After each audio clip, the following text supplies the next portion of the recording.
এই হলো আমার ফাইনাল লুক। তো চলো আজকে গেট রেডি উইথ মি একটা ভিডিও বানিয়েছি, সেটাই তোমাদের সাথে শেয়ার করব। কালকে একটা জায়গা গেছিলাম, সেটা তোমাদেরকে পরের ভিডিওতে আমি বলবো কোথায় গেছিলাম।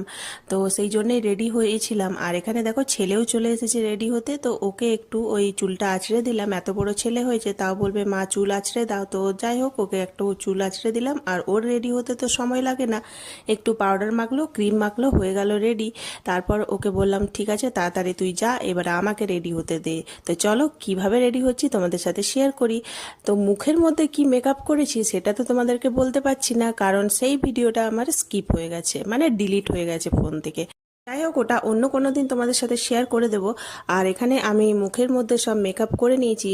আর হ্যাঁ, আরেকটা কথা, আমার একজন ভিউয়ার্স আছেন, তিনি হলেন নামটা হচ্ছে অভিজিৎ ব্যানার্জি। উনি আমাকে সবসময় কিন্তু বলেন কি আমি নাকি অনেক মেকআপ করি। আমি জানি উনি আমার পিছনে একটু লাগেন, তাতে কিন্তু আমার কোনো রাগ হয় না, বরং একটু হাসি পাই। তো আমি এটাই বলবো যে আমি কিন্তু বেশি মেকআপ করি না, সব সময় ওই বেসিক যা মেকআপ হয় ওটাই। লাইনার, লিপস্টিক, কাজল, এগুলো তো বেসিক মেকআপ লাগাতেই হবে। আর মুখের মধ্যে একটু সামান্য ফাউন্ডেশন মাখি, বেশি নয়, তাতেই কিন্তু অনেকটাই সাদা লাগে। তো যাই হোক, দেখো এখানে কানেরগুলো না ভীষণ ভারী ভারী ছিল, তার জন্য না কানটা ব্যথা লাগছিল।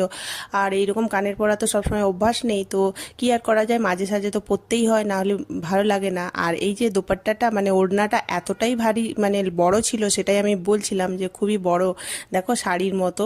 আর দেখতে বেশ ভালোই লাগে এইসব দোপাট্টাগুলো। আর দেখো আমি পুরো রেডি হয়ে গেছি, কেমন লাগছে তোমরা কমেন্টে নিশ্চয়ই জানাবে, আমার কিন্তু ভীষণ ভালো লাগবে।